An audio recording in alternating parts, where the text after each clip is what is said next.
Bonjour à tous, le rendez-vous est donné ce dimanche sur l'hippodrome de Vincennes pour notre quintet flash.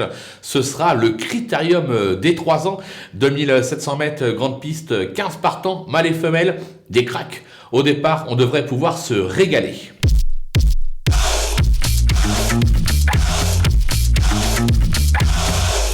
On attaque avec nos bases et ce sera Philippe Allaire en tête avec le 12, Isoar Vedake, qui est tout simplement invaincu depuis ses débuts en 12 tentatives. Ses limites sont totalement inconnues. Alors certes, il passe un test ici face au meilleur, mais je pense qu'il a largement la pointure. Ça peut être vraiment la sensation de la course. On va lui opposer évidemment le 15, Italiano Vero, qui fait partie des leaders de sa génération, avec notamment un succès dans le Albert Viel. Sur ce parcours, il s'est également classé deuxième de Galet de Blanville dans l'étoile.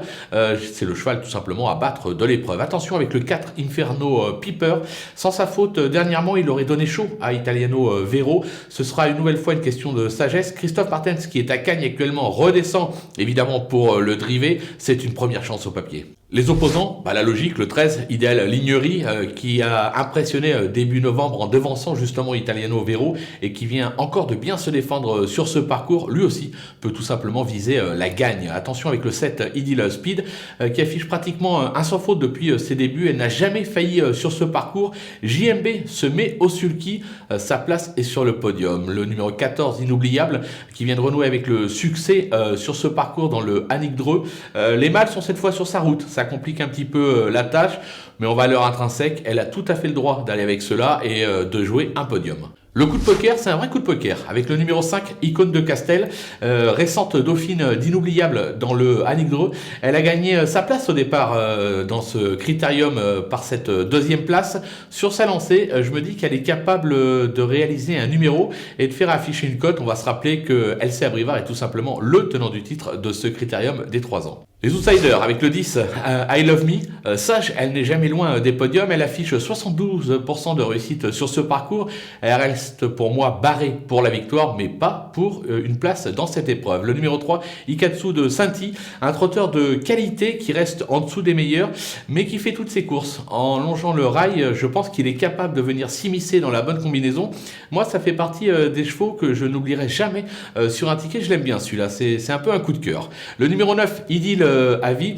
Elle a prouvé ses moyens en s'imposant dans le Rennes du Corta, mais elle reste des plus délicates. C'est la raison pour laquelle j'ai mis plus bas. Elle a tout à fait le droit même de jouer la victoire, mais comme elle est fautive, voilà, c'est un petit bémol. J'ai un petit peu peur avec elle, raison pour laquelle je la mets beaucoup plus bas dans ma sélection. Le numéro 6, Instinct d'âme, qui est plutôt régulier et qui a déjà pointé le bout de son nez face au meilleur, mais sans pouvoir vraiment rivaliser. J'ai la sensation que ça se bat plutôt pour une 4-5e place, mais pas mieux. Le numéro 11, Impressionniste, qui a été justement impressionnant dans le prix Albert Viel en ne cédant qu'à la fin face à Italiano Vero. Il est depuis retombé dans ses travers de début de carrière. C'était un cheval qui était fautif. Est-ce que des réglages ont été faits? Voilà, c'est la raison également pour laquelle je le place beaucoup plus bas. Maintenant, en valeur intrinsèque, attention, il a tout à fait la pointure d'une telle épreuve. Et enfin, le numéro 8, Infant Périne, qui a fait le job, comme on dit, mais qui reste un ton en dessous des meilleurs à ce niveau. Il lui faut un bon parcours pour jouer les premiers rôles. Il faut trouver un bon dos pour bien pouvoir finir. Voilà, pour moi, c'est un petit peu en dessous, raison pour laquelle on ne peut pas l'interdire pour une place, mais pour la victoire, pour moi, c'est totalement barré. Les délaissés, il ne reste que 2, avec l'As I Want You, trotteuse honnête, qui vient de montrer ses limites dans le Annick Dreux. Difficile avant coup de lui voir une chance dans cette épreuve. Et enfin, le numéro 2, Illusive Artist, elle n'a cessé de décevoir cette année. Avant coup, ce serait vraiment une énorme surprise que de la voir figurer à l'arrivée. Il y aurait, à mon avis, plus de 100 contre 1. Je pense que ces 2 trotteuses, vous pouvez les barrer sans trembler, comme on dit. Voilà, on a fait le tour de cette superbe épreuve. On va se quitter avec ma sélection et mes conseils de jeu. À vous de jouer.